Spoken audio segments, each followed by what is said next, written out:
చంద్రబాబు నాయుడు గారు అర్జెంటుగా ఢిల్లీ టూరు మేఘాల మీద ఢిల్లీ వెళ్ళిపోతున్నారట.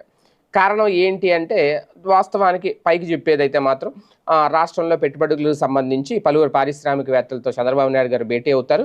అలాగే 24న భారత్ మండపంలో జరిగే నీతి ఆయోగ్ పాలక మండలి సమావేశంలో కూడా ఆయన పాల్గొంటారు. అదే రాత్రి మళ్ళీ బయలుదేరి అమరావతి చేరుకుంటారు. అలాగే అదే సమయంలో ఈ రాజధానికి సంబంధించి కావాల్సిన రావాల్సిన డబ్బు గురించి ఇవన్నీ కూడా అవసరమైతే ఆర్థిక శాఖ మంత్రితో కూడా మాట్లాడతారు. నిర్మలా సీతారామన్తో భేటీ అవుతారు, కీలక మంత్రులతో, అలాగే కేంద్ర మంత్రులతో, అలాగే ప్రధాని మోడీతో కూడా భేటీ అయ్యే అవకాశం ఉంటుంది అనేది. కాకపోతే ఇది ఇంతవరకేనా లేదా రేపు మహానాడు జరుగుతున్న నేపథ్యంలో మహానాడికి ముందే అంటే ఇప్పుడు 27 నుంచి మహానాడు ప్రారంభం అవుతుంది.